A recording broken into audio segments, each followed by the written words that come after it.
Hey, what's up, guys? LOC Podcast. On est le podcast le plus diversifié en entrepreneuriat et les affaires ici au Québec et on est bilingue, guys. Mon prochain invité, je vous présente Pierre-Luc Labbé, un expert en ressources humaines. On parle de la santé mentale d'un employé. On parle de la pénurie de main-d'œuvre qu'on connaît en ce moment auprès des entreprises et finalement, l'importance d'avoir une culture d'entreprise. Donc, si vous êtes une entreprise qui voulait comprendre un petit peu plus de ressources humaines, c'est l'épisode pour vous. Ensuite de ça, si vous n'êtes pas encore abonné, vous savez où est-ce que je m'en vais. Allez vous abonner à notre YouTube. On est aussi disponible sur Instagram, vous le savez déjà, les mini-clips sur TikTok où est-ce que ça blow up. Et si vous êtes pas dans le trafic, Spotify, guys. Et finalement, avant qu'on passe à l'action, vous savez qu'on est propulsé par Rosemont. Donc, moi, je pense que la meilleure façon d'avoir une conversation super pertinente, ça se fait autour d'un bon verre, un bon drink. Comme ça, vous pouvez avoir la meilleure conversation, la plus dynamique possible avec une personne qui a une grande personnalité, comme vous allez le découvrir ici avec Pierre-Luc. Donc, allez chercher du Rosemont, allez vider les étagères de la SAC, guys, et pensons à l'action. Let's go!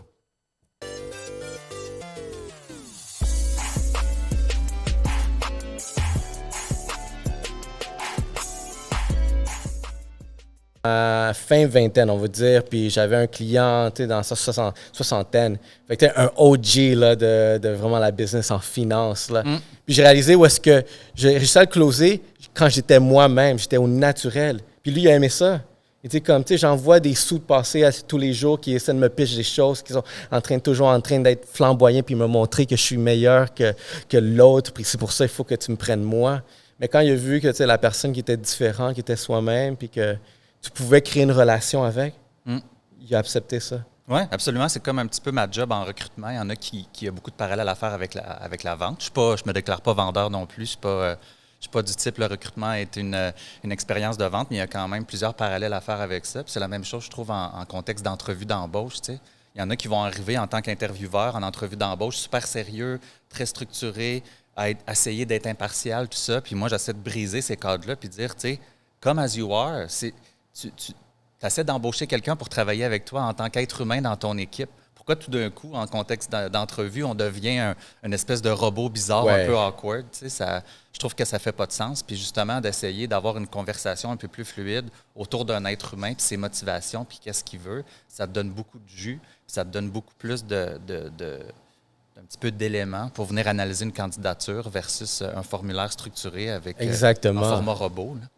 Non, c'est exactement ça. Puis toi, tu dois le voir. Est-ce que tu te sens-tu turn off quand tu vois ce genre d'approche-là d'une personne, quand il est trop carré, by the book, toi, ça te turn-tu off Puis je suis sûr que tu peux pas être biaisé juste par ça. Il faut que tu sois professionnel. Absolument. En bout de ligne.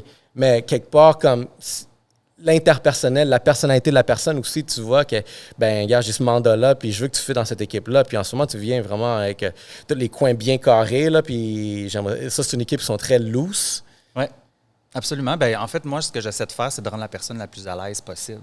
Quand on voit que la personne est un peu stressée ou tout ça, j'essaie juste de backtrack un petit peu, avoir une conversation un peu plus fluide, puis rentrer dans le vif du sujet, peut-être avec un peu plus de douceur. Je trouve que quelqu'un qui arrive souvent très rigide, ça cache une nervosité.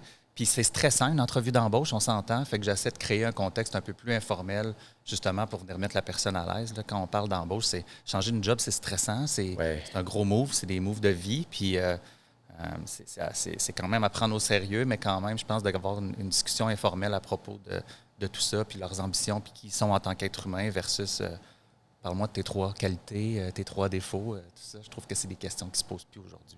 Puis je peux imaginer que si je m'en vais à ton bureau, tu dois avoir la même... Oui. Tu dois apparaître comme ça, tu es en chemise, tu es coloré, puis tu es vraiment down. Dans to earth, tu as l'air. Fait que moi, je peux sentir que je serais accueillant.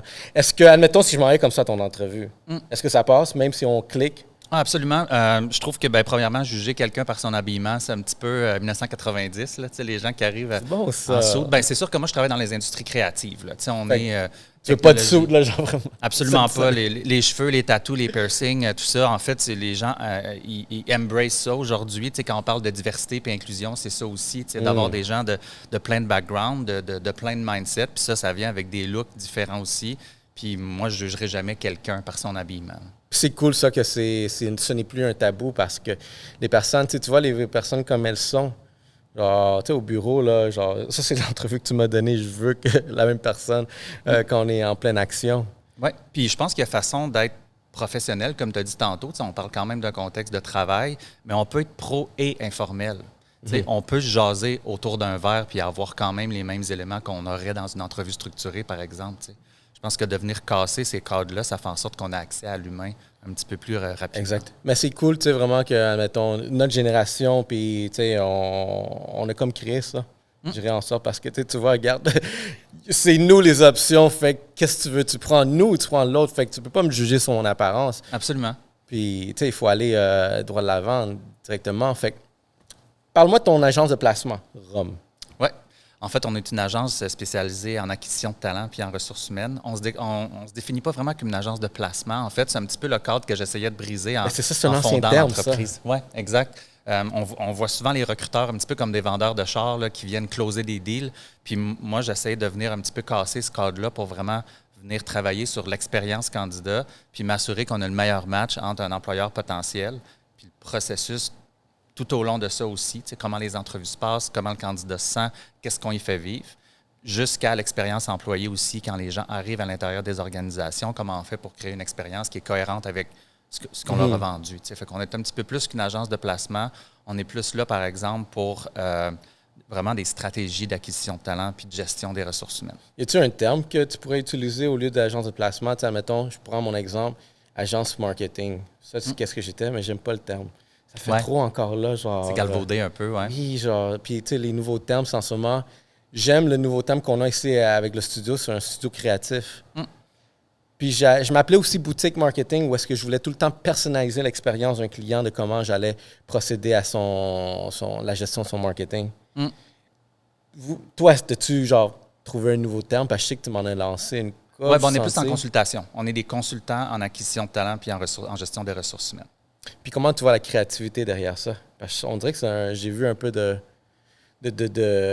quand on s'est parlé, tu me parlais de créativité, puis on dirait que ça fait partie de ton ADN. Oui, absolument. Moi, en fait, je travaille dans le domaine créatif parce que je suis fan des gens pour qui je travaille. Tu sais, quand, par exemple, je suis assis face à un concepteur de jeux vidéo ou un directeur artistique ou un artiste de concept ou un artiste de personnage, moi, je trippe. Tu sais, c'est comme je veux tout savoir comment ils font ces choses-là.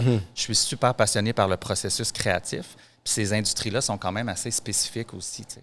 Je pense que, justement, on s'adresse à des artistes, à une main-d'œuvre qui est en super grosse sollicitation. C'est de la main-d'œuvre rare, qui est intelligente, qui est informée, mais qui sont aussi très sensibles. Tu sais, on ne viendra pas passer en entrevue un artiste de personnage de la même façon qu'on va passer en entrevue un comptable, par exemple. On a un concept de portfolio qu'il faut analyser puis qu'il faut regarder. Puis moi, c'est ça qui me fait vibrer dans mon travail, c'est d'être exposé à ce genre de travail créatif-là puis d'être devant des êtres humains qui font des choses magnifiques. Mais c'est le fun, ça. On est dans l'ère de la créativité, je trouve, en ce moment. Surtout dans les médias sociaux, où est-ce que, tu sais, une personne...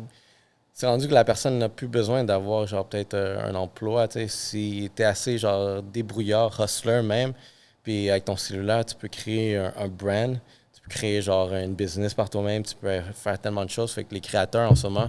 C'est la conversation que j'ai en ce moment avec beaucoup de personnes. Où est-ce que tu es l'économie des créateurs? Moi, ça me fascine parce que je me trouvais pas dans cette ère-là jusqu'à temps que j'ai commencé le podcast. Et même quand j'ai commencé le podcast, je me trouvais pas vraiment assimilé à ce terme-là. Jusqu'à temps que qu'est-ce que je faisais a commencé à avoir un impact. Je suis comme, OK, peut-être je suis un créateur. Oui. Tu deviens une entreprise, dans le fond. Genre, il y a un branding derrière ça. Fait que vous, je sais que vous faites, tu m'avais parlé de ton branding, comment tu le vois chez Rome. Parle-moi à la base, c'était vraiment, Rome, ça veut dire... Ressources et humains. Ressources et humains, ça, là. Oui. Ressources et humains. Hey, il y a quelque chose que je voulais dire. Ouais. Même avant d'ouvrir ce podcast-là. Vu qu'on parlait de ressources humaines, quand j'étais à l'université, j'ai 2 cours que j'ai coulés. C'était les statistiques, évidemment, comme tout le monde, et les ressources humaines. Oh, wow. Puis tu sais quoi? C'était le cours que je me sentais confiant que j'allais bien faire parce que je suis comme, mais moi, je suis relationnel. Ouais, tu as une belle sensibilité. Ouais. Puis, la raison pourquoi je l'ai coulé, je trouve que la théorie n'était pas humaine. Parce que c'est trop théorique de OK, ben dans une équipe, ça devrait se passer comme ça. Si un conflit, on devrait le gérer comme ça. C'est quoi les meilleures pratiques pour faire ça? C'était très, encore là, on revient à la discussion juste avant, c'était robotique, c'était théorique. Puis je suis comme, les êtres humains sont uniques par soi-même. Pourquoi il devrait avoir une théorie unique qui devrait dire comment, genre, un être humain, et même là, rendu un groupe d'êtres humains, devrait agir? Puis je trouve que c'est ça que, peut-être une raison pourquoi j'ai coulé, parce que c'est comme, je sais pas, je peux pas mettre une théorie à une personne parce qu'on est tous différents. Absolument. Oui. Moi aussi, j'ai coulé à à l'université. Moi, c'est le cours de finance qui m'a fait casser un petit peu. Mais en gros, moi, j'ai un certificat en ressources humaines. J'avais commencé le baccalauréat. J'ai décidé de l'abandonner justement parce que je trouvais que dans mon travail, la force de quelqu'un qui est en recrutement, surtout, c'est son réseau, c'est ses connexions, c'est son intérêt, puis son art un peu. Pour moi, terminer mon bac n'avait plus de valeur ajoutée à ce moment-là. Pas que j'ai quelque chose contre les universités, mais pour mon parcours professionnel à moi, ça faisait plus de sens de continuer dans cette avenue-là. Est-ce que c'est pertinent aujourd'hui que tu as un candidat, un gros salaire, pour un poste assez important qui n'ait pas d'éducation, pas d'éducation, mais admettons une éducation formelle académique d'une université, par exemple? Bien, je pense que ça va dépendre des professions. Okay. Tu sais, par exemple, quelqu'un qui est un artiste 3D, oui, il y a vraiment beaucoup de tutoriels puis des choses que les gens peuvent apprendre par eux-mêmes. Mais par contre, quand on rentre, par exemple, dans la programmation informatique, souvent, ça prend quand même une base pour apprendre à coder. Je connais des gens qui n'ont pas été à l'université pour ça puis qui l'ont appris par eux-mêmes, mais c'est quand même des exceptions. Là, fait que ça, c'est quelque chose que tu vois. Mais tu sais, j'imagine aussi, un avocat, tu n'as pas le choix. Il y a une loi qui ne te permettrait même pas de pratiquer. Mais, en créativité, il y a beaucoup de gens qui n'ont pas de background académique. Fait que, mettons, quelqu'un comme moi, un gars en marketing, OK, mais tu sais, j'ai un background peut-être. Advenant que j'avais pas de background, mais j'ai comme 15 ans d'expérience en marketing. Tu vois ça comme une plus-value pour que ça soit une compagnie qui, je recherche un VP marketing, par exemple. Tu vas-tu considérer ce profil-là versus quelqu'un que, admettons, moi, mais avec un diplôme? Bien, plus on avance en années d'expérience puis en expérience pertinente dans un domaine, je trouve plus que le diplôme commence vraiment à moins prendre de l'importance. Je trouve que, par exemple, encore aujourd'hui, les employeurs, pour les postes d'entrée, vont quand même considérer un diplôme universitaire avant autre chose. Fait que c'est plus difficile pour quelqu'un qui n'a peut-être pas d'expérience dans un domaine de rentrer s'il n'y a pas de background académique. Mais quelqu'un, par exemple, comme toi, qui a 10-15 ans d'expérience, souvent, les diplômes universitaires viennent à importer un peu moins. Est-ce que c'est le statu quo qui crée genre cette tendance-là qui, quand même, aujourd'hui, il y a des entreprises qui vont pousser pour avoir un bac? C'est-tu comme de montrer que la personne est capable d'être théorique puis suivre vraiment un livre puis appliquer puis avoir des bonnes notes? C'est-tu à cause de ce statu quo-là que, comme tu dis, il y a des entreprises qui le demandent encore, même pour un poste d'entrée? Bien, c'est très américain comme concept aussi. Je trouve qu'on travaille beaucoup aux États-Unis, nous, puis les diplômes universitaires aux États-Unis ont une très grande valeur. Tu sais, même les gens vont prioriser les Ivy League, là, qu'on appelle là, tu sais, les grandes universités américaines, avant d'autres choses. Au Québec, surtout, on est quand même un petit peu plus flexible à ce niveau-là. Puis dans le domaine créatif, il y en a presque pas des exigences très rigides comme ça. Là. OK. C'est intéressant à savoir. Ben, regarde, puis moi, je l'ai fini, tu sais, quand tu dis que tu l'as pas fini parce que tu voyais plus la pertinence, parce que tu étais déjà bien lancé. Moi, je pense que j'étais bien avancé, mais je l'ai terminé par plus orgueil, je pourrais dire. Ouais. Parce que je me suis donné la mission que si je vais commencer ce projet-là, je dois absolument le finir. Malgré que j'aurais pu abandonner quelque part dans le chemin parce que je voyais plus encore l'intérêt, mais je pense que avoir la discipline derrière ça, dire que hey, j'ai fait 6 ans parce que je l'ai fait à temps partiel, soir, été, week-end. J'ai pris toutes les options supplémentaires où est-ce que je ne pouvais pas le faire de jour, je devais travailler. Puis je l'ai terminé en 6 ans. Puis je pense que c'était ça plus mon diplôme. Ouais. Avoir terminé le marathon. Plus que... Parce qu'en fait, tout ce que j'ai appris derrière ça ne me sert pas autant pour mes aptitudes professionnelles en ce moment. Certaines choses que oui. Travail d'équipe, l'organisation, la structure. La résolution de problèmes. Oui, la résolution, les contacts aussi, la recherche. Exactement, ouais. Je suis capable d'écrire un bon plan d'affaires vraiment de A à Z avec tous les éléments sans aucun problème. J'ai fait plusieurs fois. Fait il y a ça. Mais en termes de pratique, un peu moins. À moins que ça soit la comptabilité, regarde. Ouais, ben moi, c'est drôle, je retourne à l'université en septembre. Là, je me suis inscrit. Tu vas faire quoi? Une certification en coaching professionnel à l'Université Concordia. Ah. Je suis vraiment excité de ça parce que de plus en plus dans mon travail, je me retrouve avec des dirigeants d'entreprises qui ont des problèmes assez complexes. Puis je gère aussi une équipe de 20 personnes, puis j'accompagne des gens dans des changements de carrière, puis les gens qui sont assis devant moi prennent des décisions assez importantes. Puis naturellement, j'ai quand même un bon instinct pour accompagner ces dirigeants-là dans leur stratégie, mais je trouve qu'il me manque, ou à mon niveau, je vais aller chercher vraiment des éléments un petit peu plus structurés au niveau du coaching puis de l'accompagnement des hauts dirigeants dans leur prise de décision. Fait que je trouve que pour le coaching exécutif, d'avoir vraiment un schéma de pensée puis des systèmes vraiment définis pour venir pousser la réflexion un petit peu plus loin avec des dirigeants, des gestionnaires, des gens qui gèrent des humains, c'est quand même assez complexe. Je trouvais qu'il me manquait un petit plus là, pour venir pousser la discussion un petit peu plus loin. C'est intéressant, ça. Ouais, j'ai bien hâte. Tu viens de me le vendre. On dirait que ça me tenterait parce que, regarde, aussi, même moi, je m'en vais beaucoup dans la consultation plus que vraiment de la gestion marketing. Parce que j'ai remarqué que j'avais une valeur ajoutée puis même une autre force que je pourrais amener à, mettons, des dirigeants d'entreprise dans le même cas. Puis là, tu parles de ça, je suis comme, damn. Oui, bien, le mindset de coaching, je trouve que qu'est-ce qui est intéressant puis qui va être un gros défi pour moi, puis je suis sûr que ça le serait pour toi aussi, parce que quand on est assis avec des gens en consultation, on va tout de suite vers des solutions. Tu sais, tu devrais faire ça, on va faire ça, tout ça. Mais le mindset de coaching, c'est d'amener la personne vers ses propres solutions. En tant que coach, la posture, c'est vraiment d'amener la personne là, pas le faire à sa place. Puis moi, je suis quelqu'un qui est très rapidement orienté vers des solutions puis des plans d'action. Puis je pense que ça va être mon plus grand défi de venir un petit peu défaire ces habitudes-là, d'amener la personne tout de suite à la ligne d'arrivée versus la laisser aller toute seule, tu sais. C'est intéressant parce que j'ai un mentor. Ça fait peut-être 3 mois qu'on a commencé. On s'est rencontrés sur Réseau M. OK. Pour tous ceux, shout-out à Réseau M. Pour m'avoir présenté François Bonetto. Un profil TI, j'en ai appris même le processus, admettons, de recrutement, on pourrait dire, de mentorat. Un apprenti, je pourrais dire, genre, j'ai appris certaines choses de comment les autres, ils sélectionnent, admettons, un candidat avec un mentor. Je trouve ça intéressant parce qu'ils ne veulent pas que les personnes soient dans les mêmes domaines. Ben non, quelqu'un qui est vraiment différent de toi, c'est ça que tu veux le plus, tu sais. Parce que j'aurais poussé à avoir quelqu'un en marketing qui a peut-être fait ce que j'ai fait avec 20 ans d'avance sur moi. Parce que, OK, si tu es rendu là 20 ans plus tard que moi, ben dans le fond, je pourrais suivre cette ligne.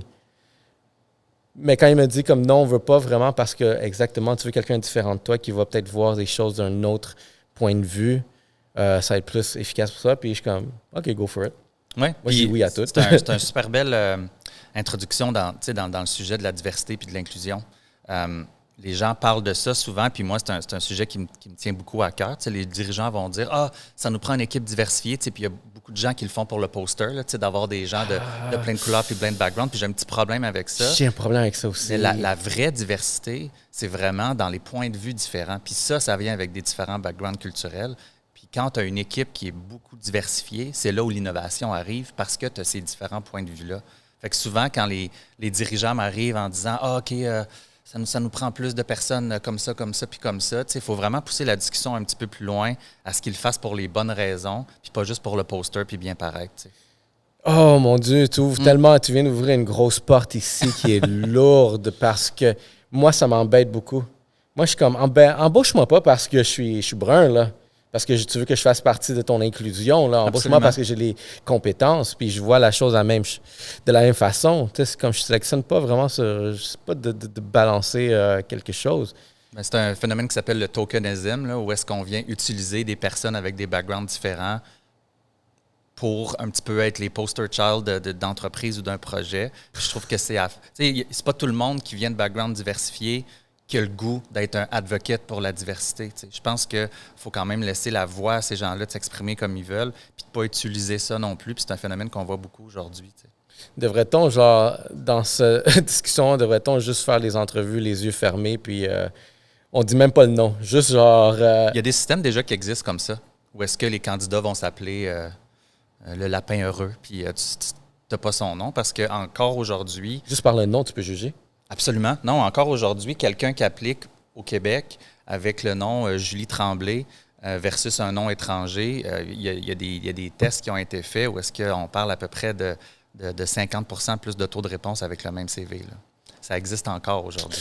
Moi, je pense que je l'ai ressenti dans certains cas. Durant une période, c'est-tu normal que j'avais fait 30 entrevues puis j'ai été aucunement embauché? Je suis comme, si j'avais changé mon nom, tu sais, Ronaldo Mendoza, ça passe comme ça passe. Il y en a qui disent que c'est romantique. Il y en a qui disent que c'est latino. Ben, je sais que je me suis fait juger pour ça. On fait des belles avancées, par exemple. Je pense que les dirigeants, surtout en pénurie de main-d'œuvre, n'ont pas eu le choix de s'ouvrir les yeux vers des gens avec des backgrounds différents, puis c'est bien. Mais il y a encore du travail à faire à ce niveau-là. T'sais. Puis ça, je trouve que c'est un des avantages de la pénurie de main-d'œuvre. Je pense que je suis quelqu'un d'optimiste dans la vie, puis je regarde toujours le bon côté des choses, mais je trouve que la pénurie d'emploi fait en sorte que les employeurs n'ont pas le choix de se regarder le nombril puis de leur pratique d'affaires pour bien traiter les gens, puis ils ne peuvent plus vraiment se cacher derrière des mauvaises pratiques. C'est un bon sujet, ça, puis je sais qu'on allait aborder la pénurie. En ce moment, tu sais, comment tu vois la pénurie? C'est la faute à qui qu'il y a une pénurie? Oui, tout le monde dit, sont partis où les 1 million de personnes là, qu'on cherche en ce moment? C'est-tu la faute au système? C'est-tu la faute à l'employeur? C'est-tu la faute à l'employé? Il y a quelqu'un c'est sûr que quelqu'un doit pointer le doigt, c'est à cause de cette génération. Cette génération, c'est-tu la faute à la génération qui ont été élevées d'une certaine façon? Parce que, admettons, cette génération-là, OK, c'est quelle la génération qui est plus en pénurie? Admettons, c'est-tu les... Génération Z, oui. Les Z? Les Gen Z, c'est ça. Regarde, il y en a deux ici. T'es une Gen Z? Oui, exact. Non? T'es millénial? T'as passé la courbe? Moi, je suis un vieux millénial. OK. Mais quand on parle de génération, puis là, je ne veux pas généraliser, là, mais en général, les gens de la génération Z vont chercher des choses complètement différentes que ce que nous, on cherchait dans un emploi. Les gens, ce qu'ils vont rechercher en premier, premièrement, le pourquoi. Les jeunes, en général, qui rentrent sur le marché du travail, veulent savoir pour qui ils travaillent, puis pourquoi ils travaillent. C'est quoi la raison d'être, puis la mission. Puis les gens vont s'attacher vraiment à quelque chose de fort. Tu sais, je pense que les entreprises n'ont pas le choix de se définir au niveau de leur vision puis de leurs valeurs. Puis c'est des choses qu'avant, les gens ne regardaient même pas. Tu sais. C'est pour ça qu'aujourd'hui, les grosses compagnies qui travaillent sur des choses un peu plus délicates ont de la misère à recruter parce que cette génération-là vont vraiment venir s'ancrer dans des valeurs profondes. Puis la deuxième chose, c'est le développement des talents. Les gens, ils veulent entrer dans un emploi, apprendre des choses, avoir un impact puis se développer. Puis ça, encore une fois, c'est des choses qu'on ne regardait pas vraiment il y a 10-15 ans. Là, on parlait de flexibilité d'horaire, une table de baby-foot, des 5 à 7, une culture vibrante, des opportunités d'avancement, tandis qu'aujourd'hui, on parle beaucoup plus de mission, d'impact puis de développement des talents. On aurait une question de quelqu'un qui fait partie de ce groupe-là. On pourrait peut-être voir vraiment c'est quoi son orientation basée sur ce que tu viens de dire. En fait, je pense que mon micro... c'est mic 4. Hello. Ou 3. Bon, ben, on va laisser faire parce que je m'entends. OK. Mais exactement, tu sais, moi, je me disais quand on s'est connus, j'ai posé, parce que j'ai déjà vu que vraiment, la manière qu'ils pensaient, c'était totalement différent. Puis j'ai fouillé.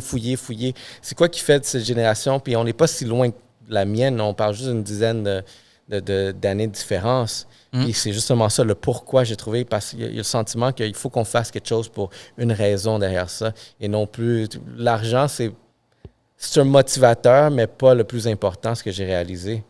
C'est correct comme information, ça? Oui, bien l'argent, en fait, je pense que c'est important d'être payé équitablement. Équitablement. L'argent n'apporte pas la motivation au travail.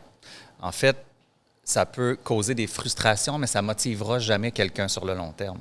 Je pense que de payer quelqu'un inéquitablement, c'est une erreur, mais quelqu'un qui, par exemple, est malheureux dans son emploi, si on lui donne 20 000 de plus par année, cette personne-là ne sera pas plus heureuse. Si, par exemple, on y offre du mentorat, du développement, des programmes de formation, diversifier ses compétences, puis d'avoir un impact dans l'entreprise, bien là, à ce moment-là, cette personne-là peut être plus mobilisée. Mais l'argent n'apporte pas la satisfaction au travail. Ça empêche l'insatisfaction. C'est quand même une petite nuance. Ouais. Est-ce que tu vois les mêmes nuances pour les milléniaux?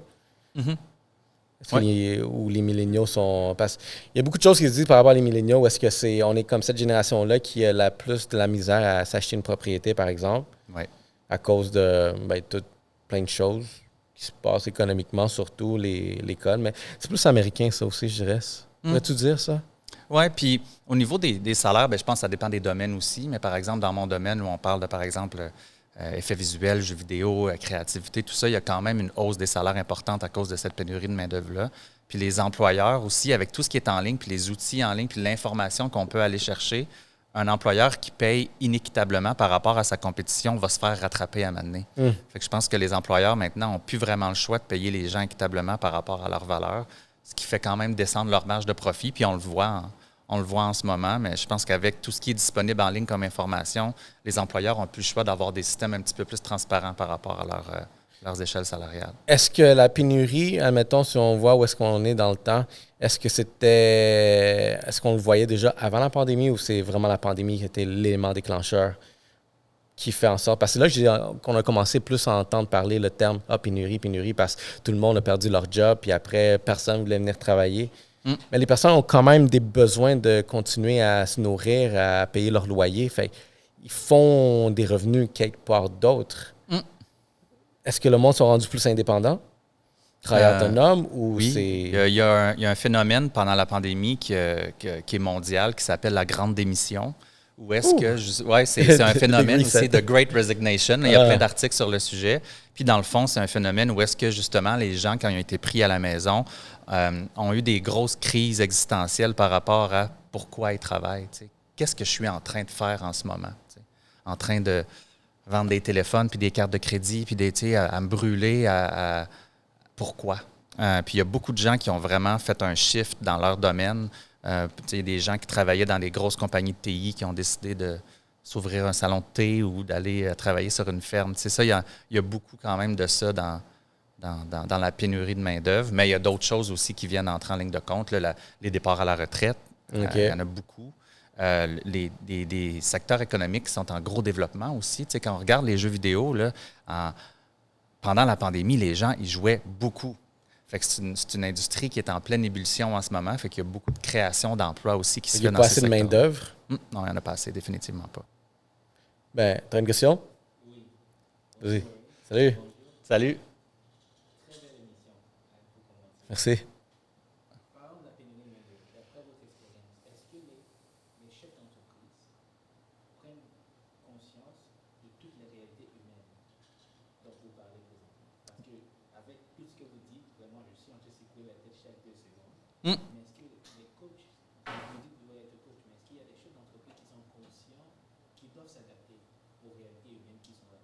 Bien, moi, comme je disais tantôt, il y a des côtés que je trouve positifs à la pénurie de main-d'œuvre, puis c'est justement pour ça. Parce que c'est sûr que quand on parlait de développement des talents avant ou de développement des compétences il y a 10-15 ans, les gens faisaient « Ah, ouais, c'est correct. » tu sais. Puis là, en ce moment, en fait, c'est que ça fait mal, la pénurie de main-d'œuvre. Les gens commencent à avoir leur profit diminuer, ils perdent des projets, ils refusent des mandats. Fait que là, ça fait un petit peu plus mal. Puis les gens, vraiment, les hauts dirigeants s'éveillent par rapport à bien traiter les gens puis à bien développer leur main-d'œuvre. Fait que je trouve que la pénurie de main-d'œuvre apporte ce côté positif-là, où est-ce que les dirigeants n'ont pas le choix de bien traiter leur monde puis se pencher sur ces grandes questions-là. Fait que là, c'est plus une question genre de l'employé de voir, de faire, mais tu sais, l'individu de faire quelque chose de plus. C'est l'entreprise qui doit se réadapter à cette nouvelle réalité de comment, genre, faire cette gestion-là. Oui, les contextes d'entrevue d'embauche ont complètement changé. Le siège a tourné de bord. Là, ça ressemble à quoi? Parce que moi, ça fait genre longtemps que j'ai pas fait d'entrevue d'embauche. Ça ressemble à quoi aujourd'hui? Quelqu'un qui l'a... Bien, il y a une grosse partie, l'employeur qui essaie de bien se positionner maintenant. T'sais. Souvent, le candidat va s'asseoir, puis ça va être l'employeur qui va se vendre à l'employé. Puis il y a justement une grosse partie là-dessus. Moi, ce que j'essaie de faire dans un contexte d'entrevue, justement, pour exciter un candidat, c'est vraiment de les projeter dans le futur à l'intérieur de l'organisation. Okay. Voici ce de quoi va avoir l'air ta carrière chez nous. Puis déjà commencer à mettre en place les choses pour que la personne se projette à l'intérieur de l'organisation à partir de la première conversation. Versus, donne-moi tes 3 grandes qualités, tes 3 défauts.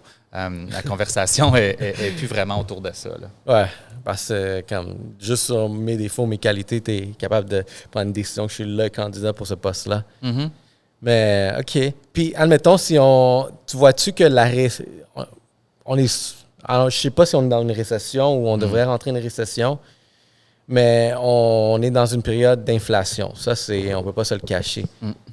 Est-ce que tu penses que ça va faire un impact sur la pénurie, que les personnes vont revenir, peut-être lâcher qu'est-ce qu'ils faisaient? Tu vois-tu vraiment qu'on va retourner à la normale? Oui, c'est comme les boomerangs, là, les gens qui ont quitté et qui vont revenir. Aux États-Unis, c'est déjà, en effet, il y a une grosse récession, puis il y a beaucoup de compagnies qu'on pensait intouchables, qui ont fait beaucoup, beaucoup de mise à pied. Ça commence à se faire sentir au Canada, mais à cause de notre système, on est un petit peu moins affecté par ça. Mais j'ai hâte de voir ce qui va se passer dans les prochains mois, justement, par rapport à cette récession-là. Il devrait, selon moi, avoir moins, justement, la pénurie devrait se calmer un petit peu. Mais écoute, dans le contexte qu'on est, on ne sait pas. Là. Il y a comme deux pandémies en même temps, puis des guerres qui sont partout, fait qu'on ne sait pas ce qui va se passer par rapport au niveau économique, mais je sens que ça se calme un petit peu en ce moment. OK, ouais. Ouais, ça commence à ralentir. Je pense, heureusement, parce que oui, on dirait que ça accélérait sans fin. Puis là, au moins, il commence à avoir un ralentissement sur les choses. On peut continuer à profiter, vivre un peu différent, mais ça coûte cher aussi. Un sujet assez intéressant qu'on voit. Moi, je pense que j'ai commencé à le voir au début de ma vingtaine. Fait que ça fait à peu près 15 ans. Fait que tu peux voir à peu près j'ai quel âge. On parlait dans mon employeur, c'était une grosse compagnie de télécommunications, sans le nommer, mais un des plus gros ici, puis il est bleu.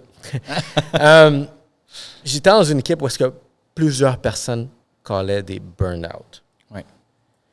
Puis on dirait que c'est la première fois que j'entends parler de ces termes-là, de santé mentale, de comme, tu sais, regarde, moi, c'est fou, mon histoire derrière ça, c'est qu'on était dans une petite équipe quand même assez fermée, 20-30 personnes.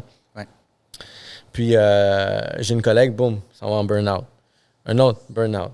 Un autre, burn-out. Puis ça, c'était mes amis où est-ce qu'on faisait des activités, genre, de week-end. On se voyait quand même les fins de semaine ensemble, puis tout. Mais un par un, ils étaient en train de s'en aller en burn-out. Moi, j'étais dans la période où est-ce que je sentais pas que je m'en allais là. Je voulais pas prendre cette direction-là. Parce que je trouve que c'est juste mettre un pansement sur le vrai problème. Puis, parce que si je prends un burn-out et je prends 6 mois off de travailler là, puis je reviens, est-ce que les choses ont amélioré dans le processus? Je pense pas, parce que c'est pas parce que genre je faisais quelque chose de différent à la maison que j'ai pogné un burn-out. Non, c'est parce que tout était pareil. J'aime pas ce système-là que j'ai pris un burn-out. Fait que moi, ma solution a été que j'ai lâché, j'ai quitté. Puis j'ai comme évité cette période-là, tandis que je sais que d'autres collègues sont restés là, puis à peu près 6 personnes, je peux dire qu'ils ont call a burn-out. Puis il y en a que même c'était ils revenus peut-être 1 an, 2 ans plus tard, quelque chose comme ça. Ouais. Comment tu vois ça, cette réalité-là maintenant? Tu sais, vraiment qu'il y a plus de dépression, de burn-out. Là, il faut peut-être avoir une discussion différente aussi. Oui, la sensibilisation aussi. Tu sais, la pandémie a amené un taux d'épuisement énorme. Tu sais, c'est le fun de travailler de la maison, mais c'est quand même difficile, même pour soi-même, de déceler l'épuisement quand on est chez eux. Tu sais, tu es chez toi, tu te lèves le matin, 7h01, tu peux commencer à travailler. Puis après ça, tu peux continuer ta journée, surtout les personnes qui vivent seules quand il n'y avait rien à faire. Puis aussi, la distance fait en sorte que c'est très difficile de savoir comment vont les êtres humains derrière leurs écrans quand tu les vois 15 minutes par semaine sur un Zoom. Ça a apporté une nouvelle problématique. Puis dans notre économie, qui est principalement une économie du savoir, on ne se brûle pas à pelleter des choses ou à forcer physiquement, on se brûle mentalement, puis d'être capable de déceler les signes, c'est la clé justement pour éviter ce genre de situation-là. Il y a un discours qui doit être mis à l'intérieur des organisations qui doit faire en sorte qu'on parle de ces choses-là ouvertement, qu'on est capable de le déceler en soi, mais aussi dans les autres, d'avoir une conversation ouverte par rapport à ça aussi, puis d'être capable d'intervenir avant de se rendre là. Fait que la conversation définitivement est importante, au moins. Est-ce qu'il y a des signes, admettons pour un employeur, est-ce qu'il y a certains signes qui devraient payer attention sur peut-être une équipe ou peut-être un employé en particulier pour ouvrir la conversation? Est-ce que tu t'attends que l'employé vienne à toi? Parce que c'est pas tout le monde qui va le faire, mais peut-être certains vont le faire proactif. Comment on gère ça? On peut pas mettre ça dans les mains des employés, de leur donner cette responsabilité-là. T'sais. Je pense que, premièrement, on doit créer un langage commun dans l'organisation par rapport à ça. T'sais, juste par rapport au congé maladie. Les gens, maintenant, on y va plus vers des congés de bien-être. Ou est-ce que quand on se sent épuisé, c'est correct de prendre une journée off, autant que si on avait mal à la gorge, par exemple. Puis d'un petit peu défaire ces préjugés-là que les gens ont envers la santé mentale aussi, puis de voir ça comme une faiblesse. Fait que je pense, premièrement, de créer ce langage-là universel à l'intérieur des organisations, c'est la première chose. Puis par la suite, bien, il y a des organismes. Moi, je suis impliqué bénévolement avec un organisme qui s'appelle Relief, qui font des ateliers d'autogestion par rapport à la dépression, anxiété et la bipolarité.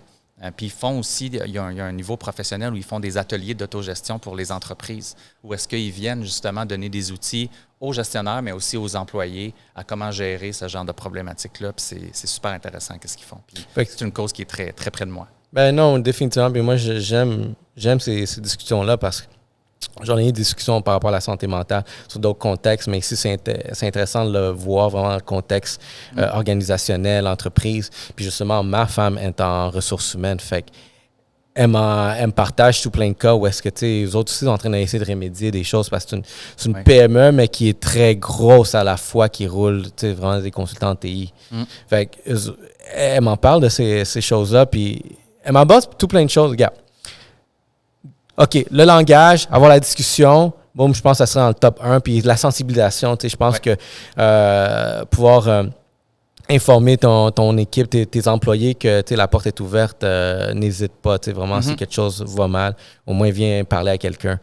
Il devrait-il avoir une personne désignée juste même pour gérer la psychologie qui n'est pas un psychologue, peut-être dans une entreprise, juste comme ça, entre parenthèses? Bien, il y a des ressources que les gens peuvent avoir, par exemple un PAE, là, un programme d'aide aux employés, où est-ce que les gens peuvent appeler de façon anonyme puis avoir accès à des ressources. Mais juste d'équiper, tu sais, de former ces leaders. Tu sais, quand on devient chef d'équipe, oui, c'est le fun d'être un expert dans ce qu'on fait, mais gérer des humains, c'est complexe. Être un expert humain. Je pense que n'importe quel gestionnaire qui gère une personne devrait être sensibilisé par rapport aux enjeux de santé mentale puis d'être capable de déceler ça dans son équipe. Je pense que c'est avant de...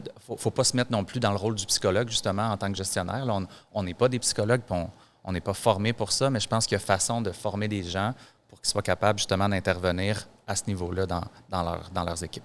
Est-ce que des incitatifs peuvent être une solution pour aider une personne qui est dans ces situations-là? Puis, je vais clarifier, admettons. Ça, c'est un exemple de vraiment encore là que ma femme a partagé. C'est qu'eux, ils ont sorti un programme. C'est comme une bourse de 500 $ par année fiscale où est-ce que l'employé peut faire ce qu'il veut avec. Oui, un budget santé. Ce qu'il veut exactement. C'est une tendance, c'est quelque chose qui est vraiment un outil que on peut déjà voir que ça fonctionne. Puis elle dit comme n'importe quoi, là, si tu veux un barbecue, mets-le en barbecue. Un vélo, n'importe quoi. Ouais, n'importe quoi. Oui, c'est une tendance aussi parce que dans les avantages sociaux pour les employeurs pour qu'ils se positionnent, il y a vraiment une tendance vers l'hyper-personnalisation, un peu comme en marketing. C'est pas tout le monde qui a les mêmes besoins. Puis des fois, quelqu'un qui a 21 ans, peut-être il veut pas tant des REER. Tandis qu'un autre qui approche la fin de sa carrière, peut-être que c'est super important. Puis de plus en plus, les employeurs mettent en place des budgets justement comme ça, où est-ce qu'il y a un peu mode cafétéria, où est-ce que tu as une somme allouée, puis tu peux venir un petit peu choisir qu'est-ce qui est mieux pour toi. Mais les budgets de bien-être, c'est vraiment quelque chose qu'on voit beaucoup. Ça commence. Tu sais, les free-for-all, c'est un petit peu moins fréquent, comme tu décrivais, mais souvent, les gens vont avoir justement un budget de bien-être qui va être, par exemple, un abonnement au gym, des cours de méditation, de l'équipement, qui est plus vraiment relié au bien-être de la personne puis pour veiller à sa santé. Mais il y a aussi des budgets que les gens débloquent. Est-ce qu'admettons des activités de groupe aussi efficaces qu'avant? Je sais qu'il y a beaucoup de d'entreprises qui font des retraites, par exemple. On s'en va faire une activité de groupe pour essayer de voir comment on travaille en équipe, essayer de résoudre. J'ai vu des trucs où est-ce que c'était une simulation de zombies. Fait qu'un groupe, c'est des zombies, l'autre, c'est les survivants, I guess. Puis, ouais, exact. Fait que c'était vraiment essayer de voir vraiment comment les zombies peuvent attraper là, en équipe, des trucs comme ça. C'est vraiment devenu plus moderne. Ouais. Ça continue à être une solution efficace? Bien, il y a une grosse discussion par rapport à ça aussi avec le travail à la maison. Tu sais, les équipes, la productivité, ça, c'est prouvé que ça a quand même été pareil ou sinon augmenté quand les gens travaillent de la maison, mais les gens perdent beaucoup le sens à leur travail. Justement, le concept de culture d'entreprise, quand tu n'es pas physiquement là, c'est quand même difficile à bâtir. Puis il y a un gros questionnement en ce moment à savoir comment on bâtit une culture d'entreprise forte quand les gens ne sont pas tout le temps là puis ils se voient moins. Fait que oui, des team building, des activités, des rassemblements, ça devient quand même assez important pour que les gens apprennent à se connaître aussi. Puis là, tu as ouvert l'autre porte que je trouve que c'est super fun à discuter. C'est la culture d'entreprise. Oui. Ça, je trouve ça fascinant. Tu sais, moi, personnellement, parce qu'encore là, je pense que des raisons pourquoi j'avais de la misère à fit dans les entreprises, c'était la culture n'était pas adaptée à moi. Par exemple, je me voyais pas vraiment grandir ici. Je me voyais pas aller loin. Puis la seule entreprise où est-ce que, tu sais, je sentais le côté familial qui était le fun. Petit PME, peut-être on était quoi, une vingtaine de personnes. Ben, tu sais, elle n'a pas survécu. Fait que j'ai toujours été vraiment en train d'explorer vraiment où est-ce que je peux aller travailler, faire ci, faire ça. Où est-ce que je me suis dit, comme, tu sais, ben, je vais aller indépendant parce que, regarde, il m'offre pas qu'est-ce qu'il veut, qu'est-ce que je recherche. Assez souvent, c'est la liberté. Puis la confiance. Fait que fais-moi confiance, je vais faire la job, puis je vais donner les meilleurs résultats.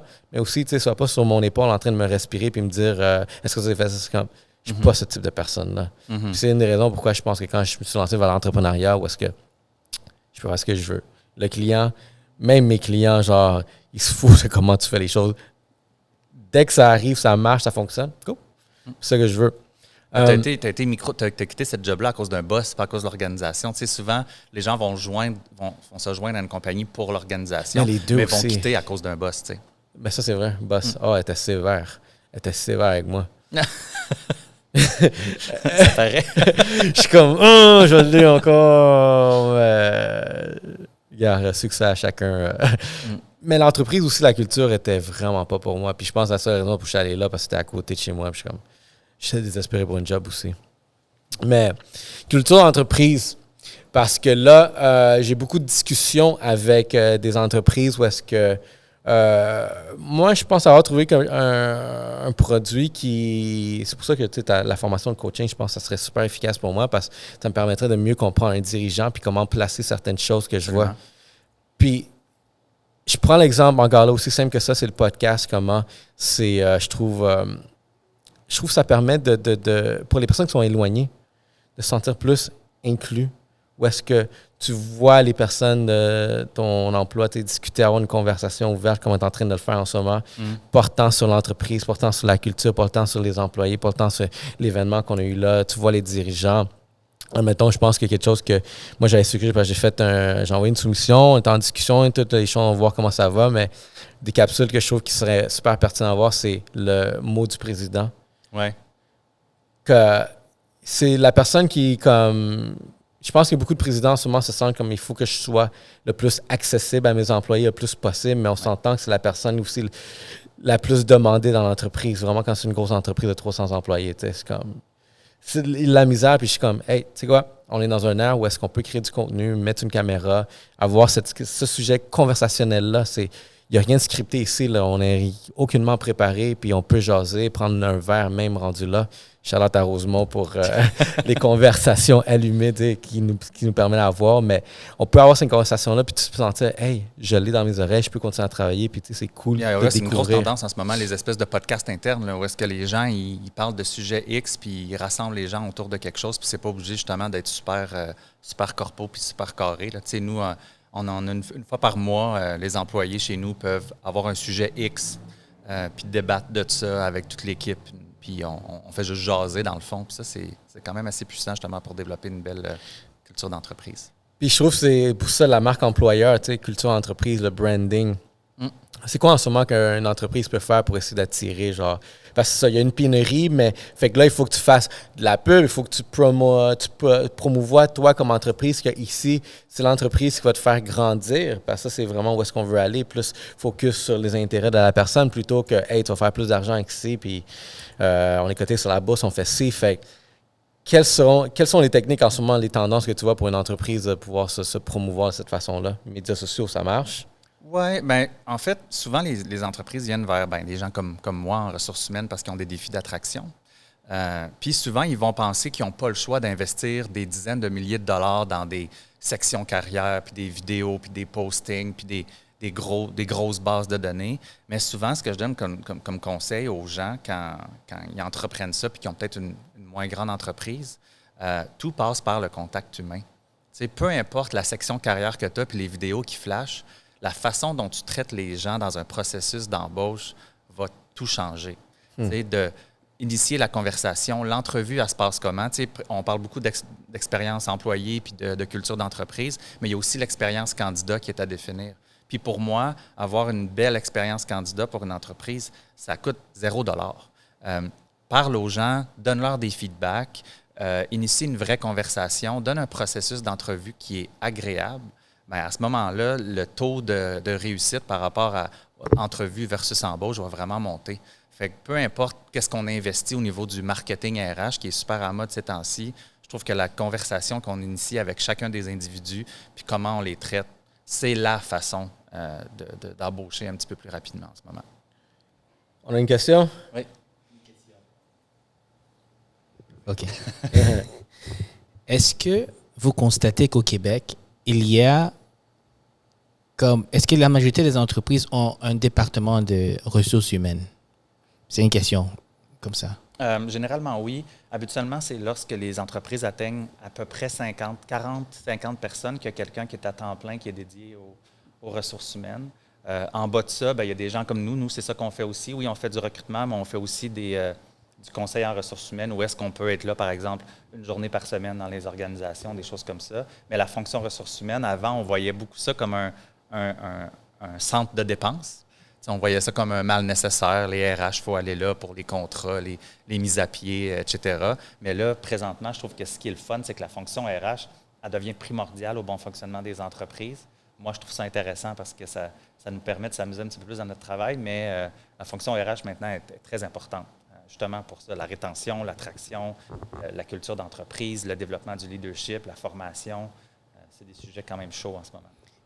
Je sais que ce sont des sujets chauds parce qu'il y a beaucoup de PME qui, au fait, encore sont dans l'équation de penser que c'est la dépense. Là, maintenant, je vais passer au deuxième volet de la question.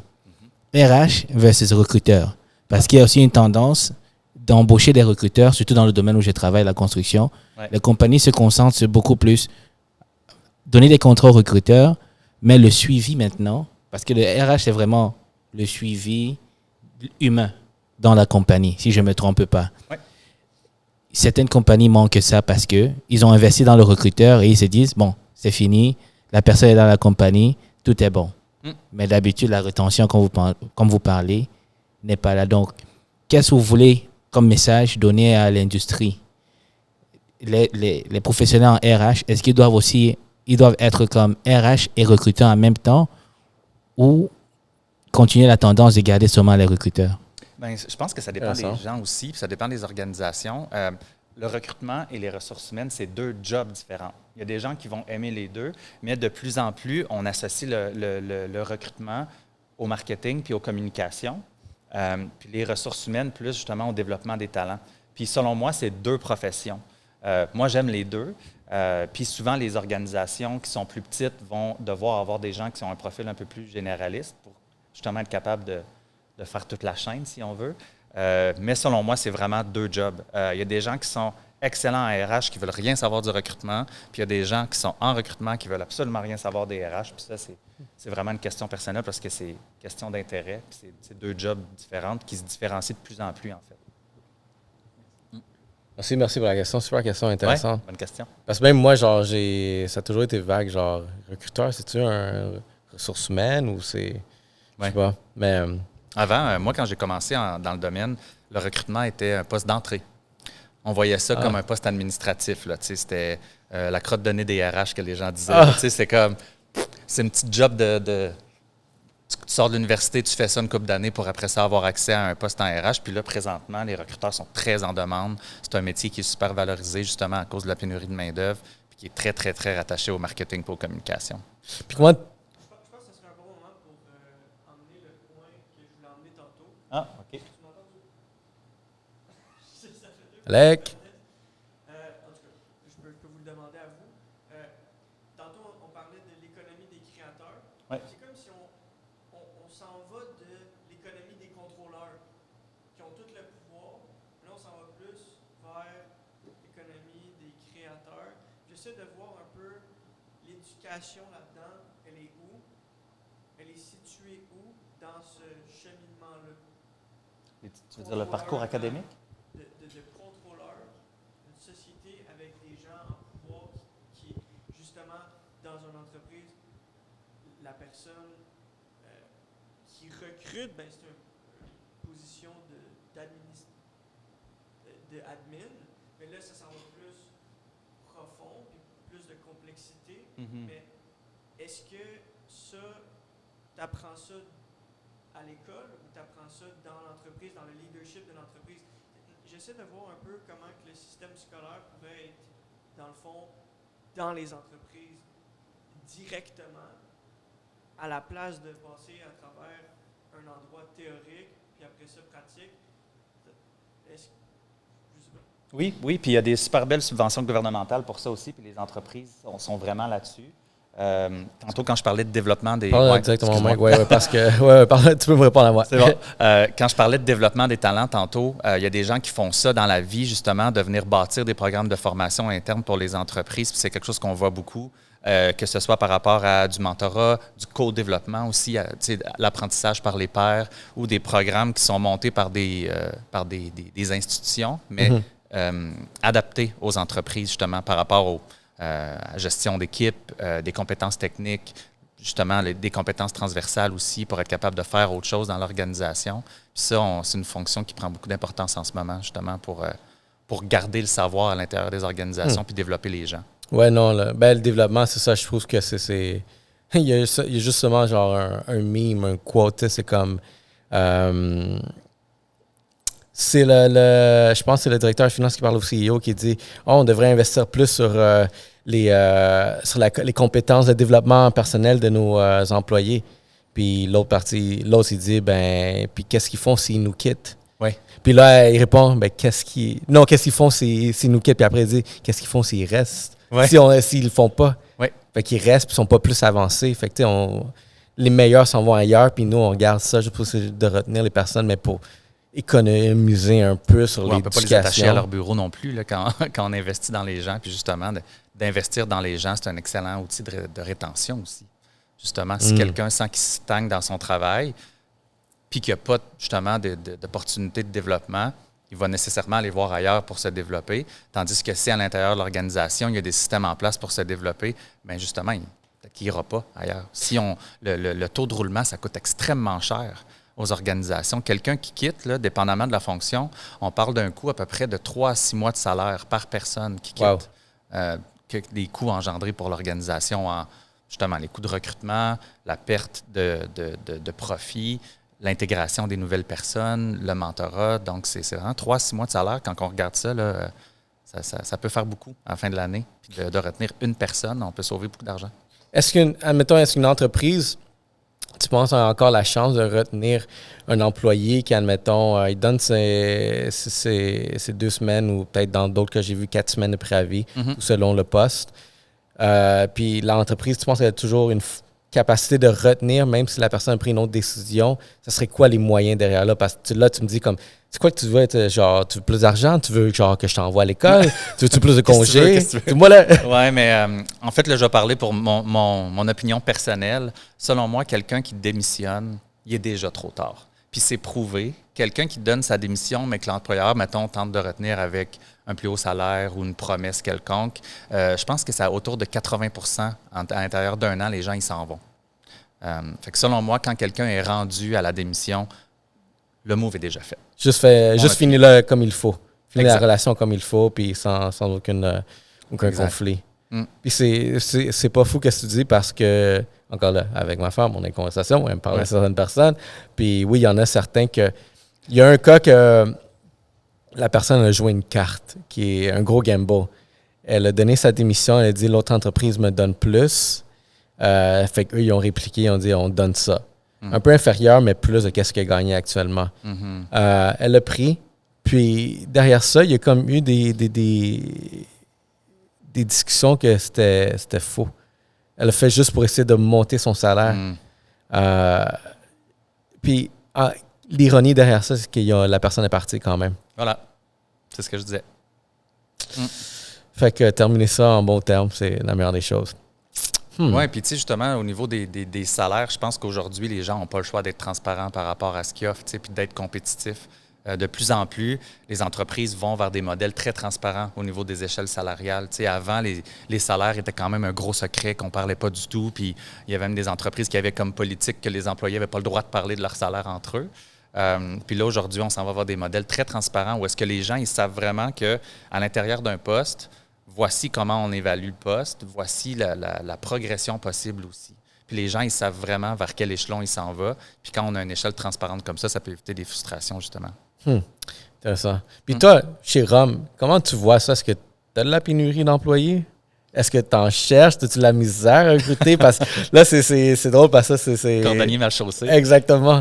Comment toi, tu le vis comme entrepreneur? Oui, bien, on a des départs, c'est sûr, ça arrive quand l'entreprise grandit. Je suis très chanceux. Je trouve que j'ai une équipe fantastique, puis c'est la plus grande valeur et ma plus grande fierté. Je suis très reconnaissant pour le travail de mon équipe. Ils sont extraordinaires, puis je fais de mon mieux pour bien les traiter, justement, puis d'avoir un dialogue toujours ouvert par rapport à ça. C'est même déjà arrivé où est-ce que quelqu'un me dise « Hey, sais-tu quoi, je pense que j'ai fait le tour.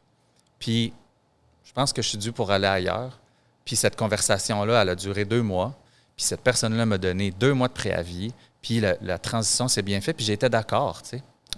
Fait que des fois, c'est pas obligé de se terminer en drame non plus. Des fois, les gens sont dus pour faire un move, puis c'est peut-être pas la meilleure place pour évoluer chez nous par rapport à eux où ils sont rendus où. Fait que j'essaie d'avoir quand même un discours transparent par rapport à ça. Mais c'est le fun, puis je pense que le fait que la personne a s'est sentie à l'aise de pouvoir avoir cette discussion avec toi parce que tu traites le monde comme il faut. Oui. Fait que oui, on a des enjeux de recrutement. C'est dur de recruter des recruteurs. C'est en très grande demande. Un recruteur en train de recruter. Toujours. On est toujours en train de recruter des recruteurs. Mais à date, ça va bien. On est une belle équipe, puis je suis très content. Il y a une entreprise ici à Montréal que je pense pour Noël, ils ont payé genre les vacances à tout le monde. Oui. Ben nous, on fait un voyage annuel. Ah ouais? On s'en va à une destination mystère en octobre. Là, tout le monde. monde. Tu sais pas, hein? Damn. Puis t'embauches-tu des recruteurs? Je pourrais peut-être aider. Parfait. OK. C'est bientôt la fin, mais ici, je voudrais aller dans une autre direction. Je voudrais découvrir Pierre-Luc. Ouais. Qui es-tu, genre, derrière ça? On a parlé des ressources humaines, là, on lay back. Qui es-tu derrière? Vraiment, qui tu es, là? Derrière toi. Ah ouais, vas-y. Par où je commence? Par où je commence? Attends, j'essaie d'aller quelque part.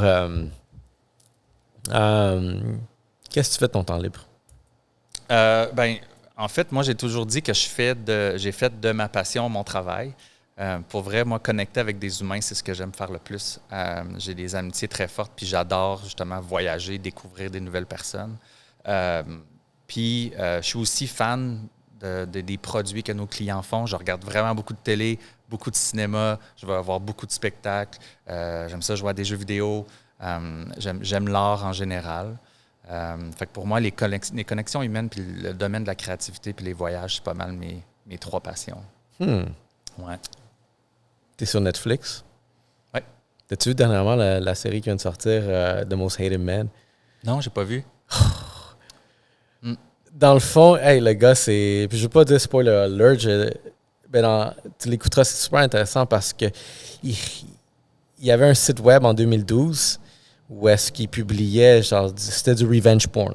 Ah, OK, ouais, j'en ai entendu parler. Puis le gars, il y avait aucun, genre... Scrupule. Ouais, rien, c'était 100 fois, puis juste comme, gars, je m'en ai fait, juste postuler ça. Puis j'avais la discussion avec quelqu'un, puis c'était comme, ça c'est en 2012, comme il a réussi à s'en sortir pendant une année à peu près aujourd'hui, là. Il y aurait les communautés, genre, ils pourraient pas survivre. Ils seraient détruits. J'ai écouté une série récemment vraiment cool qui m'a fait vraiment réfléchir sur mon travail. Ça s'appelle Severance. Attends, c'est dans le fond, les gens, quand ils vont travailler, se font insérer une puce dans le cerveau qui font en sorte que quand ils rentrent au travail, ils ne se rappellent plus du tout qu'est-ce qu'ils font, qui ils sont à l'extérieur. Fait que personne à l'extérieur du travail ne sait pas qu'est-ce qu'ils font au travail. Fait que quand ils arrivent au travail, blank, ces personnes-là, ils sont comme personne. Puis quand ils ressortent du travail, ils reprennent leur vie. Mais ils n'ont aucune idée de ce qui se passe dans leur travail. Tu crois-tu à la dystopie de, de notre avenir comme ça? Tu penses qu'on a une chance de s'en sortir de tout ce qui se passe? Je pense que oui. Bon, t'es optimiste d'abord. Je pense qu'on devrait amener tout ce qu'on est dans notre travail. C'est ça la force des gens, selon moi. Non, c'est sûr. Mais tu sais, c'est comme, regarde, avec tous les conflits qui se passent, on essaie, on dirait l'économie qui va mal. On dirait que, tu sais, vraiment, les choses ont la misère à aller dans la direction qu'on devrait s'en aller. Puis, tu sais, on écoute quelque chose, ils disent que plus les films, ils jouent des certains scénarios, plus on s'en va dans cette direction-là. Un Dark Mirror, là. Ouais. Ça, tu y crois? Il y avait des concepts quand même intéressants. L'épisode où est-ce que les gens ils payaient avec des likes. Je trouvais ça quand même puissant. Je trouvais que c'était quand même exagéré, mais on n'est pas loin de ça. On n'est pas loin de ça. Les gens avaient comme un rating. Je ne sais pas si tu as vu cet épisode-là. Ouais. Où est-ce que... Puis c'est fou ça, parce qu'on se fait tellement manipuler par les médias sociaux que, tu sais, on essaie de trouver n'importe quoi pour des likes, des trucs comme ça. Mais on s'oublie, puis je pense que c'est quand genre tu l'éteins complètement là, que t'es plus libre. Parce que, tu sais, admettons, moi, dernièrement, tu sais, je dis beaucoup de personnes comme je vais aller en vacances, fait que ils demandent genre, c'est où que tu veux aller? Moi, je vais aller où est-ce qu'il n'y a pas de Wi-Fi. je veux, parce que du moment que tu sais que tu n'as pas de Wi-Fi, je suis allé à un chalet, j'avais pas de Wi-Fi, tu sais quoi, j'ai mis le téléphone de côté, puis j'ai pas touché, je l'ai pas. Fait que je traînais cet appareil-là dans mes poches, pourquoi? Prendre des vidéos, oui, mais à part ça, pas de connexion. Puis, j'en rendu à ce stade-là où est-ce que je veux juste débrancher, déploguer le plus possible. Au fur et à mesure, tu sais, vraiment qu'on avance, on développe. Quand j'étais jeune dans ma carrière, tu sais, je me suis dit comme, je veux voyager, puis je veux travailler, puis ça va être cool, tu sais, vraiment l'expérience nomade, digital, puis tout ça. Puis tu le fais au début, c'est le fun, mais à un moment donné, comme tu sens comme, fuck. Genre, si je m'en vais de là, il faut que je fasse quelque chose là-bas. Fait que je commence à décrocher peu à peu. Mais c'est pas évident. Toi, est-ce que tu décroches? Quand même. Tu es en vacances? Oui, je regarde pas mes courriels de travail quand je suis en vacances du tout. Puis ça, je tiens à jamais le faire parce que aussi, c'est quel exemple tu donnes à ton team quand tu es en vacances puis que tu es sur la plage puis que tu réponds à des courriels. Je pense qu'on peut pas, les dirigeants ne peuvent pas faire ça. Parce qu'après ça, les gens pensent que c'est une attente. Mais, OK, vous êtes combien d'employés? 20. 20. Puis aller les 20, c'est-tu vraiment... Vous allez tout prendre l'avion puis aller quelque part à une destination? La plage, là. Ouais. OK, la plage, c'est bon. Ouais. C'est-tu la première fois que vous le faites? Ou Non. OK, vous l'avez fait à telle expérience. OK. On essaie de faire ça annuel. C'est sûr, la pandémie n'a pas été cool pour nous, mais... Puis c'est comment les relations? Est-ce que le monde continue à parler de travail ou le monde réussit à décrocher? Est-ce que toi, t'imposes... C'est pas des vacances. On fait cette retraite-là, c'est pas vraiment des vacances. On travaille sur nous. OK, fait que il y a quand même un travail, genre. Oui, on travaille pas, on fait pas le travail, mais par exemple, on va parler de vision. Où est-ce qu'on s'en va? Qu'est-ce qu'on veut faire? Comment on veut se développer? Des choses qu'on fait moins bien. Fait qu'on est là pour parler de où est-ce qu'on amène l'organisation ensemble. Puis, il y a des bouts le fun aussi. Là. On va faire des excursions, des hikes. On va provoquer des conversations aussi un peu plus personnelles pour que les gens connectent ensemble. Fait que le travail est plus dans bâtir l'entreprise ensemble, puis on parle plus de vision, puis de mission, puis de valeur, puis de bons coups, de mauvais coups, se dire merci, souligner les bonnes choses que de travailler en tant que tel. Là. Puis comment tu contrôles l'alcool là, dans un contexte comme ça, où est-ce que tu dois être... Dans un contexte vacances, mais tu es quand même travail. Ouais. Mais tu veux décrocher, mais il y a du monde qui ont la misère à décrocher, à même contrôler. On va dire ils décrochent, mais ils ne contrôlent plus. Ouais. Est-ce que ça arrive? Ça a déjà arrivé vraiment? Je crois beaucoup en l'autogestion. OK. Je pense que les gens sont capables. Le monde, ils font confiance? Oui. Je pense que les gens sont capables de se gérer. Puis, habituellement, en tout cas, on n'a jamais eu de problème à date. C'est bon. Mais tu es un bon gestionnaire. Oui, puis on fait la fête ensemble. Là, il faut. On s'amuse un peu. Dans les Caraïbes? Sûrement. OK, je vais arrêter. On va garder la surprise. Ouais, est-ce que tu annonces ça une semaine avant ou le monde savent déjà, ils ont déjà comme sélectionné comme go, oui? Oui. On leur dit comment se préparer puis tout ça. Puis on fait un horaire aussi qu'on participe tous. Puis, Inclus-tu les conjoints? Non. Too much? Non, en fait, pour vrai, c'est...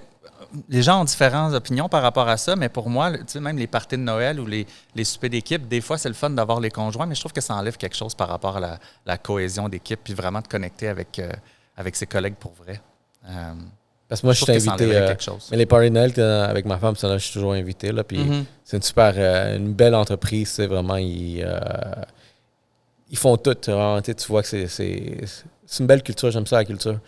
De comment ils gèrent ça. Puis moi, j'admire ça. Puis c'est pour ça, tu sais, avec ma femme, c'est là qu'on a beaucoup commencé la discussion de culture d'entreprise.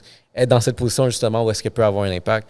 Fait qu'est-ce qu'on peut faire pour améliorer la culture, vraiment que tous les employés, tout le monde se sente bien. Puis elle aussi, tu sais, genre, un terme que je pourrais, tu sais, utiliser, comment elle est de personnalité. Pas comme ça, mais personnalité comme ça, genre mère poule. Elle aime ça, genre, s'occuper de tout le monde, que tout le monde est tout bien, genre, je suis un peu le même aussi. Fait que, puis c'est le fun, puis elle est toujours à la recherche. Ah, c'est quoi qu'on fait là? Elle me pose des questions, des fois, tu sais. Des fois, genre, elle n'aime pas trop mes réponses parce que moi, j'ai dans un autre contexte, je suis plus dans un contexte entrepreneurial où est-ce que il y a une liberté différente, puis il n'y a pas genre vraiment statu quo, il n'y a pas genre le côté corporatif qui vient avec.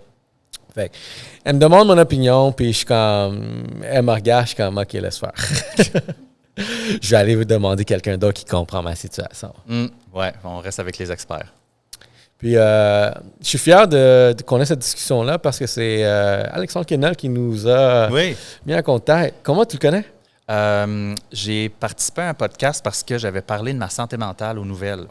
Puis ce groupe-là, le SAGE, m'a contacté pour que je vienne en parler sur un podcast. Puis Alexandre, j'ai adoré son vibe. Puis c'est ça, c'est lui qui nous a connectés. Ben, tu vois, puis Alex, j'ai remarqué qu'il a un talent dernièrement, mais tu sais, gars, on s'est connus à cause du podcast. C'est fou que c'est un podcast, que ce podcast-là a amené, tu sais, autant dans ma vie, genre, tu sais, parce que là, il y a le côté personnel, mais comme lui, regarde, à cause du podcast, on se connaît. Fait côté professionnel, ouais. Eux, s'ils sont ici, c'est à cause du podcast. Il y a beaucoup de choses qui se passent à cause du podcast, que vraiment la magie derrière ça.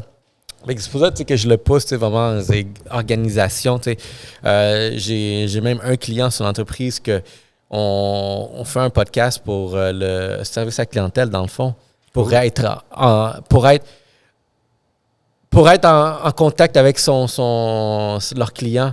Fait que des fois, envoyer un courriel, une infolette, c'est cute puis tout, mais le parler quand tu as le dirigeant de l'entreprise qui vous dit « Hey guys, on vient de finir cette étape-là, puis là, on va faire ça. » Puis toutes vous qui sont abonnés à ça, bien, vous allez recevoir ça. Pour les autres, je vous invite à vraiment communiquer avec nous. C'est vraiment une belle façon de faire d'un service à clientèle ultra moderne. Fait que c'est pour ça que je suis comme « Hey, le podcast, ça fait tellement de choses. » Ça peut être un outil de formation, ben oui. Ben oui. À la base, je vais utiliser vraiment ce podcast-là comme éducation, vraiment sur des... C'est pour ça que j'aime ça avoir des personnes de background un peu partout différents. Dans le contexte business, entrepreneurial, puis quand tu es mon premier vraiment ressources humaines, fait que je suis comme, nice. Puis qu'est-ce que aussi peut-être d'autres personnes, si je voulais vraiment toucher le sujet, peut-être il y aurait eu d'autres personnes, mais qu'est-ce que j'ai trouvé nice avec toi, c'est exactement ta personnalité, tu sais, colorée, que je vois, que j'ai senti, puis la référence d'Alexandre Quesnel, puis regarde, il m'a envoyé ta référence, puis il me dit « T'as-tu appelé Pierre-Luc? » J'arrêtais pas d'oublier. C'est pas que j'oublie, j'ai un problème de mémoire. J'ai beaucoup de choses qui se passent dans cette autoroute-là, là, sans arrêt. Fait que j'arrêtais pas d'oublier de t'appeler. Je suis content que c'est drôle parce que le moment qu'on a vraiment rentré en contact, mais comme je t'avais parlé, j'ai parlé à quelqu'un que tu connais très bien juste avant. Je suis comme, c'est quoi les coïncidences que... C'est un petit monde. Que les deux... Puis l'autre personne, on venait de me mettre en contact avec. Ouais. Fait que je suis comme, OK, il y a quelque chose de plus de ça. Je suis comme, si c'est maintenant, il fallait qu'on se parle, puis là, t'es venu, puis tu sais, j'ai rencontré. Comment t'as trouvé le rhum punch? J'ai même pas goûté encore. Encore? Non. Ben là. Non, j'attends une occasion avec mon team. On va faire ça bientôt. Il y a une occasion ici en ce moment. On est un petit team ici. Ouais. Tu veux essayer? Ah, ben oui, absolument. Là? Ouais. Là? OK. OK. Puis tu vas avoir des verres, s'il vous plaît. Mais je vais donner un shout-out à Rosemont. Une relation que je veux parler très bien de Rosemont, que quand on a commencé, ça a été les premiers à nous appuyer à faire à voir qu'est-ce qu'on avait, à nous faire confiance. Puis aussi que nous, quand on a commencé à parler d'eux, on on était les premiers qui parlaient tout le temps d'eux. Il n'y a personne d'autre qui les publiait. Puis ça a comme créé cette relation-là où est-ce que, tu sais, vous étiez nos premiers, genre, ambassadeurs. Fait que nous autres, pas le choix, tu sais, vraiment de vous encourager. Puis derrière ça, ça a été toujours dans le but d'encourager l'économie locale, les produits locaux. Puis surtout, c'est un produit de qualité. Ça, j'ai trouvé super bien. C'est une drôle de coïncidence parce que nous, notre première année en affaires, on a envoyé un cadeau de Noël à tous nos clients. Puis on s'appelle Rhum. Fait qu'on a décidé d'envoyer une bouteille de rhum à tous nos clients. Puis c'était ce rhum-là, le rhum épicé. Le rhum épicé, ouais. Nice. Ah ben, c'était du beau Rosemont. produit. Non, ouais, exactement, vraiment. un beau produit de qualité. Je suis fier vraiment, tu sais, que c'est fait au Québec parce que, tu sais, c'est fait ici à la maison. Puis aussi, ce que je veux discuter derrière ce point-là, c'est la relation. Moi, en ce moment, puis je pense à chaque podcast, je vais répéter ça en ce moment, là. Mais vu que c'est tout le temps une personne différente, je vais le répéter encore. Fait que je suis redondant à les personnes qui travaillent avec moi, mais les personnes aussi, tu sais, vraiment que je rencontre, je trouve que c'est important. Aujourd'hui, je me suis dit, mes 2 choses que je focus le plus, c'est bâtir des expériences et bâtir des relations. Mm-hmm. Puis derrière, admettons, le success story qu'on a avec Rosemont, c'est la relation. Parce que justement, on s'est donné une opportunité de s'entraider entre chacun. Puis derrière ça, ça fait 2 ans que maintenant, on travaille ensemble, on collabore ensemble. Puis on a réussi à, comme nous, une marque, podcast de rassembleurs, de communauté, de discussion, de donner la voix à d'autres, les petites personnes qu'on pourrait dire, pour aller chercher vraiment la masse. Ouais. Ben, on a réussi à créer une grosse communauté. Yes, excellent. Puis ça, là, il est bien froid, là, tu vois. C'est comme du sirop Robitussin, mais pour adultes. On a réussi à créer, genre, vraiment une nouvelle communauté que damn. Tu sais, il est quelle heure? Guys, on est dans des heures responsables un vendredi après ensoleillé. J'ai congé après-midi. Ah, ça, c'est pour ça. Regarde, on va mettre l'autre, mais non, justement, puis je trouve que la conversation, comment elle a débuté la nôtre, basée sur la relation, Ouais. on va la terminer là sur la relation. Fait qu'avec eux, on a eu une relation où est-ce que la communauté a juste explosé. Il y a quelque chose qu'on est en train de bouillir. Maintenant, beaucoup de monde veulent du Rosemont dans notre communauté. Puis je pense que le fait que on s'est fait confiance, on a été transparent avec chacun. Puis pour tous ceux qui veulent venir collaborer avec ça, une discussion que j'ai eue avec quelqu'un d'autre, parce qu'on s'entend qu'il y a beaucoup de monde qui veut venir collaborer avec nous parce qu'on a de l'alcool là, en disposition. Ouh, mais soudainement, hein, j'ai des nouveaux amis. Mais la relation, comment on a commencé avec eux, c'est que moi, j'ai pas cogné à leur porte pour les quêter. Je suis allé à la SAC, de mon argent, j'ai acheté leurs produits. J'ai trouvé un produit, c'est bon. On a donné un review positif. On a trouvé un autre produit. Lui, il est un peu moins bon. J'ai donné mon review. Fait qu'on achetait tout le temps. La marque revenait tout le temps. Puis ils ont remarqué comme, j'ai vu en tout plein d'épisodes que tu nous achètes. Puis, je pense que ce geste-là fait en sorte que il est senti comme, je vois que tu veux nous encourager. C'est authentique, oui. T'es pas venir ici comme, vous avez de l'alcool, nous, on veut faire la promotion québécoise, donne-moi l'alcool, je te promouvois. Non, il a vu cette authenticité, comme tu dis. Puis, à cause de ça, on a grandi cette relation-là.